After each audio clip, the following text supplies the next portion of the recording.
Hey, this is Dan from Tiny Home Builders. In today's video, I want to talk to you about protecting yourself from scams if you're buying or selling a tiny house online.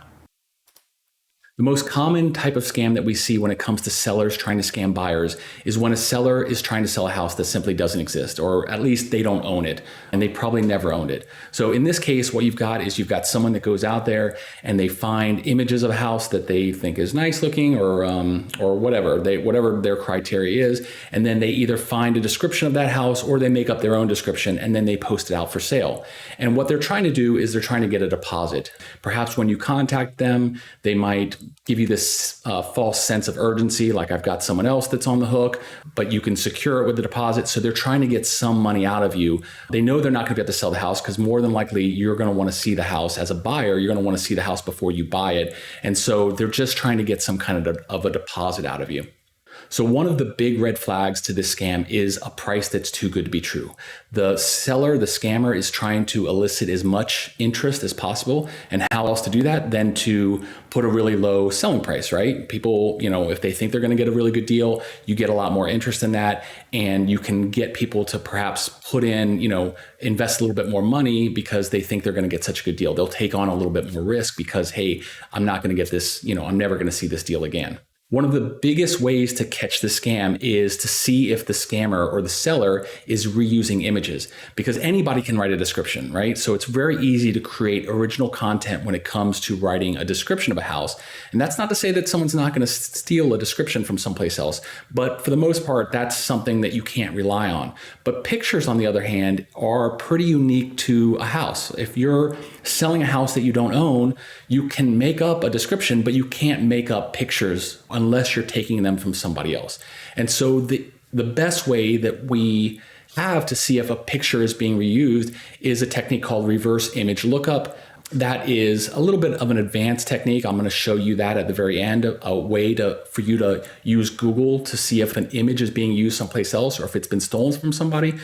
Or if you've just been looking at tiny houses for a long time, you might see the images again, but that's not necessarily super reliable because someone could happen to find images that were used a little while ago or a little bit, they're a little old. Back in the day when there weren't that many tiny houses on the market, it was really obvious when someone reused someone else's images because there just weren't that many images out there. There weren't that many pictures out there. But now there's a lot of tiny houses out there. And so it's easier to find pictures that would be a little bit harder to tell that they're being reused. But again, I'll show you a technique to kind of figure that out as well.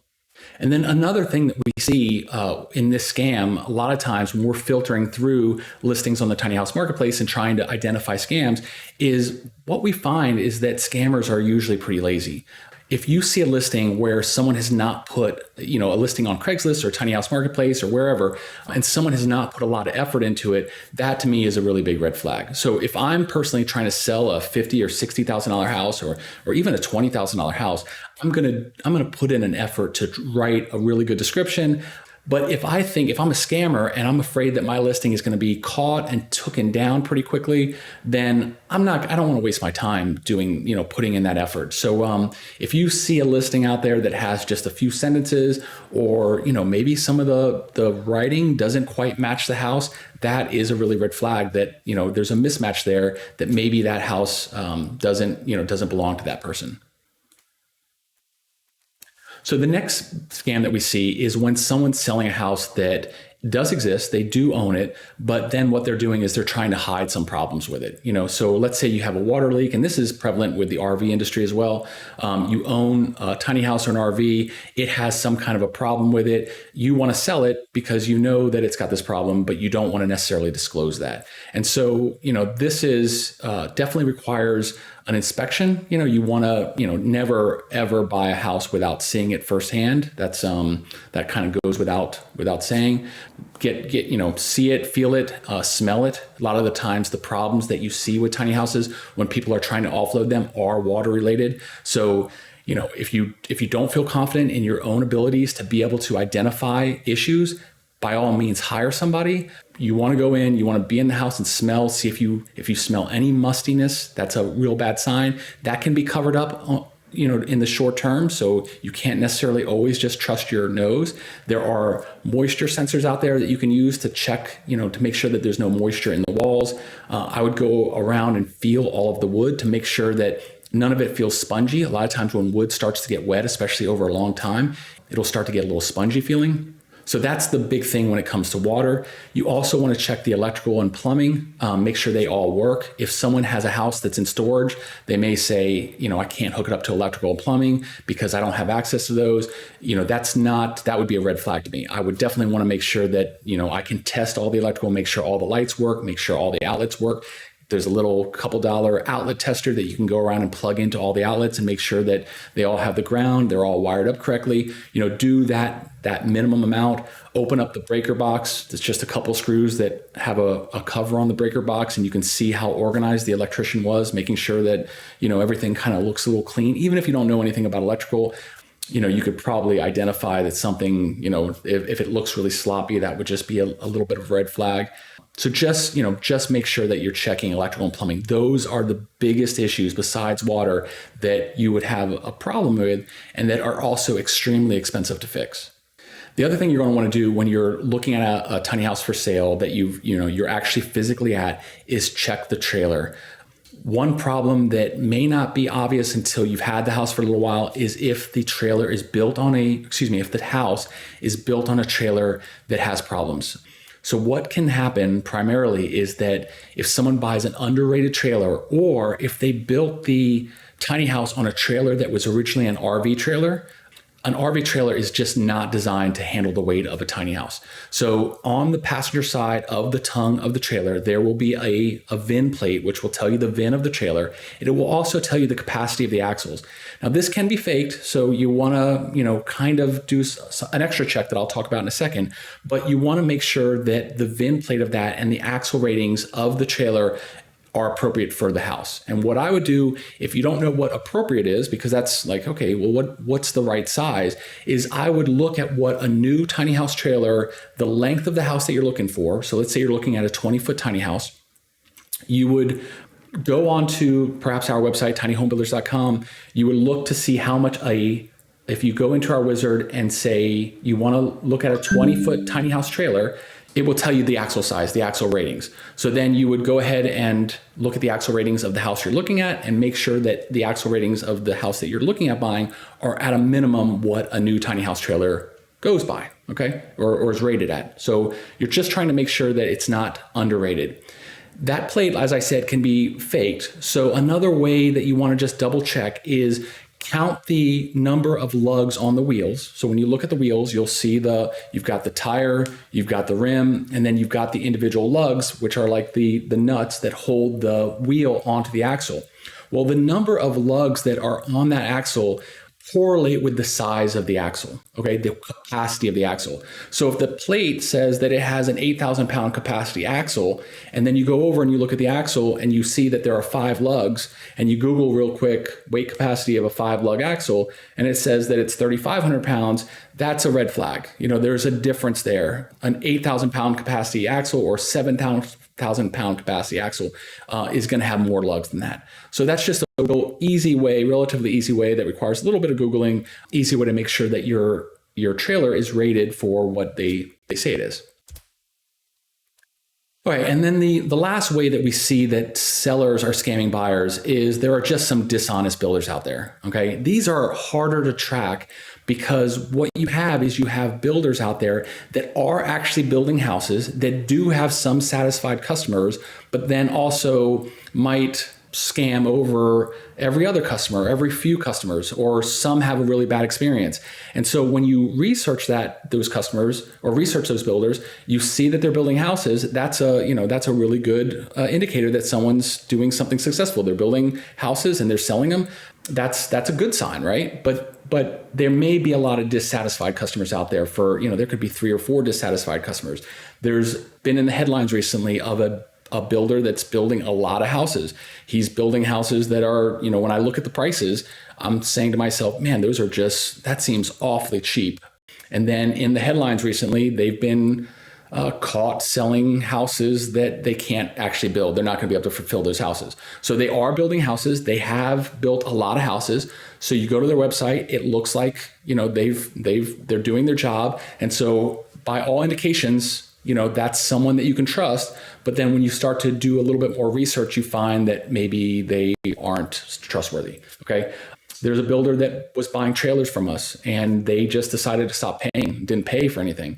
They're still out there building houses, but I know from others that they're not paying some other bills. And so if they're not paying some of their bills, then that could very easily, if that catches up with that builder and they're in the process of building your home, that could really jeopardize your money. So that's a harder thing to catch. But what I would highly recommend is just doing as much research on the company, but then also the people involved in the company. Get the names of the owners, record the names of the people that you're dealing with, and just Google them, and then dive into that Google. Don't just the first three. When someone's building tiny houses, a lot of times the first couple pages of a Google results will show everything about the tiny house, whereas you have to go a little bit deeper to find some of that history. So just do the research. There's a lot of really good people out there, a lot of trustworthy people. I'm by no means saying that you can't trust people. It's just that you just want to do your research. Okay, so before sending money, if you're a buyer, before sending money to a seller, you have to see the house in person. Do not ever consider buying a house or sending money without physically seeing the house and being in the house. If someone is making you have a real strong sense of urgency because there's other buyers or there's other conditions or something is, I have to get this off the property, that is a red flag to me. So do not push that aside. You have to see the house before you put any money down. The next thing is inspect the house. If the house already is built, if you're buying a house that already exists, inspect the house, have it inspected if you're not able to do it. So not only, number one, you got to see the house, but then if you don't have the knowledge to be able to identify if something is wrong with the house, hire somebody. Or if you do have the knowledge, get in the house and do the due diligence. Figure out, if it's a good house. All right, so what scams are out there if from the perspective of a buyer, right? Let's say you're selling a house, not as common, but you're selling a house and a buyer comes along. What scams are out there? Well, the most common scam is when a buyer is offering to pay too much. And you think, well, that's kind of weird. Why would a buyer pay too much? They will try, if I'm a buyer, if I'm a scammer and I'm a buyer, I don't actually want your house. I want your money, right? So I'm not trying to trick you into giving me your house. I'm trying to trick you into giving me my money, your money. And so a way they'll do that is try to come up with some story that would involve them giving you too much money. And that too much money is generally in a payment method that's not going to be valid. It's that's like a check that's going to bounce, for instance. They're going to give you a check that's going to bounce, but they're going to give you too much money. And what they're going to ask you to do is give some of that money to somebody else in the meantime before you find out the payment has bounced. So let me give you an example. You've got a buyer, you're selling a house, you've got a buyer, you've got your house listed for $10,000. Someone contacts you and says, I love your house, I want it, I'm ready to go.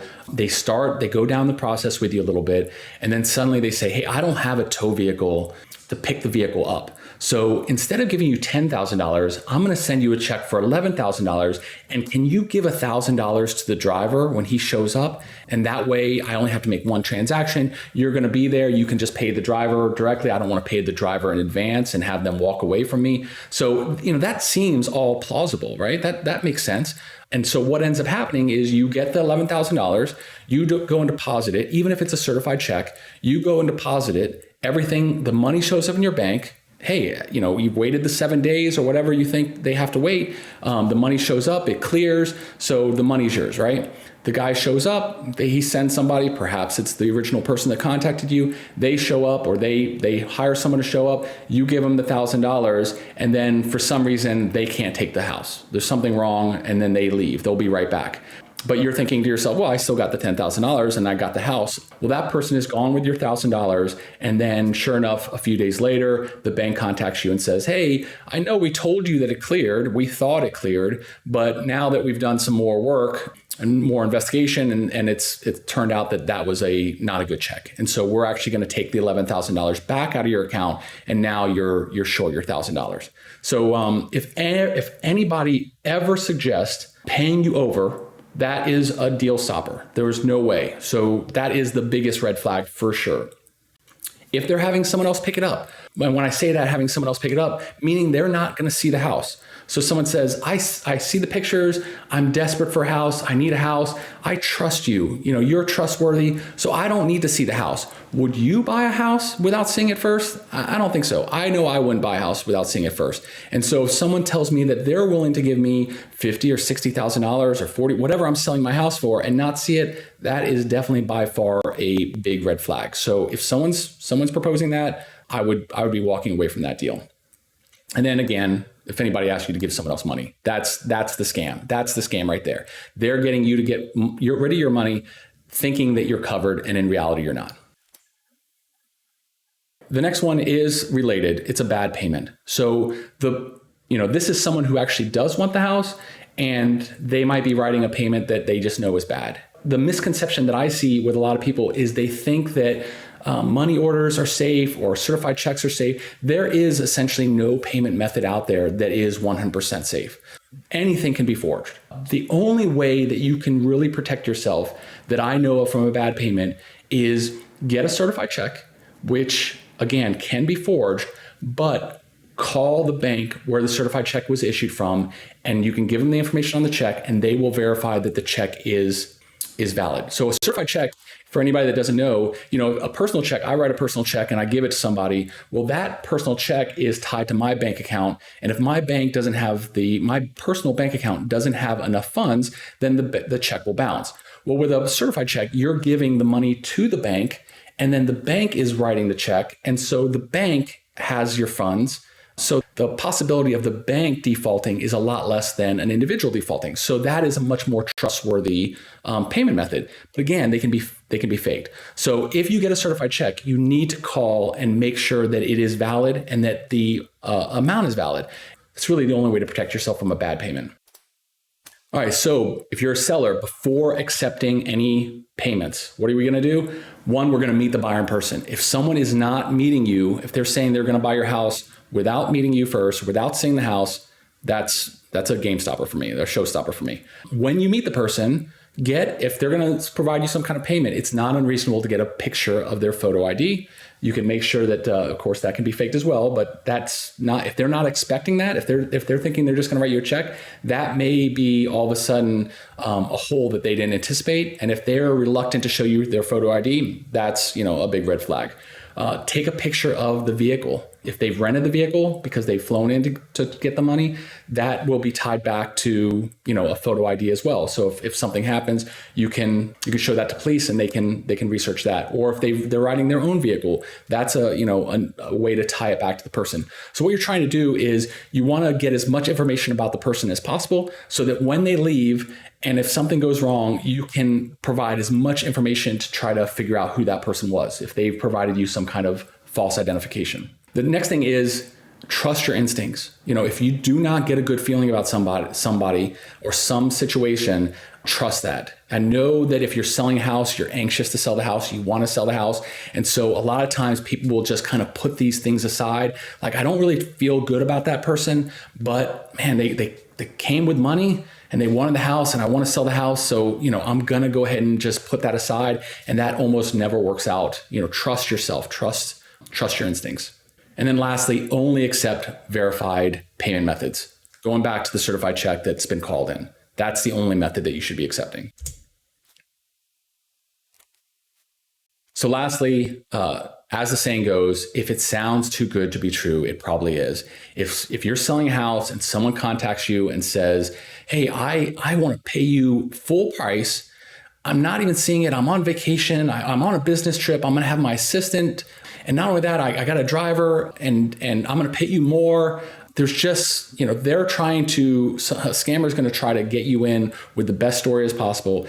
And if that story is just too good to be true, the hairs on the back of your neck should be standing up and you should really be watching out for yourself. If you're a buyer and someone's got a perfect house and it's $15,000, again, it's just not realistic, So if it's too good to be true, then it probably is. Earlier in the video, I mentioned reverse image search, and that's just a technique to search for images, and it's an easy way to find out if an image is being reused or perhaps stolen from someplace. And so what that is, it sounds kind of advanced if you've never heard of it before, but all we're doing is using Google to search for images. So we've all used Google before to search for text, right? You go to Google, you type in text, and Google has crawled the web and looked for text all over the place, and then it ranks it in what's called an index. And they, when you search for something, they try to find a match for you that they think you're going to like. Well, they're doing the same thing for images. We just don't see that as much. You can find their index on images.google.com, and you can actually type in a description of the image you're looking for. But when you're looking for an exact image, a description's not gonna cut it. So they also let you upload images that you have, and they will search for that exact image out there online. So let's just see this in practice. We're at Tiny Home Builders. We're going to go to the marketplace. We're scrolling through some of the listings. We're just going to pick one at random. We're not affiliated with this listing at all. All right, so you see this listing. You say, hey, this is a house that I'm interested in. I wonder if this, maybe the price was $10,000 or something. Something in it just kind of made you a little bit curious or concerned. And so you want to see that this is an original image. And so what I would do is I would just right click on the image, any of the images, save image as, saving this to my computer. And then I'm going to go over to images.google.com. All right, and from here, I could type in a description of the image I'm looking for, but since I've saved it to my desktop, I'm going to go ahead and drag it here. This will upload it. And then this has changed just a little bit recently, but there's this Find Image Source button right here. Clicking on that. And this is going to show me all the places where this image can be found. So it's on Tiny Home Builders, Tiny Home Builders, Tiny Home Builders, Tiny Home Builders, and that's it, Tiny Home Builders. So this person likely, based on these results, this person likely took this image, uploaded it to our website, and that's it. That's the only place that Google could find this image. So that's a really good indicator right there that this person did not steal this image from someplace, because it's not out there anyplace else, and so they wouldn't have been able to find it anyplace. So let's look at an example where you might find an image that has been reused. So I'm going to go back to image search here. All right, so I'm back at Google or images.google.com. I'm going to upload this other picture I found. This is by a company that is listed on our website that makes really pretty houses. I found this image on our marketplace, so I'm going to upload this. All right, so I'm going to click on Find Image Source again. Now Google has found this image someplace else besides just our site. So they found this on YouTube, and then they found it on Nordic and Spruce. So when we go here, we can actually go through and this is a little bit older image, so I'm not exactly sure where on their site it is, but we can see that this is the manufacturer of the house.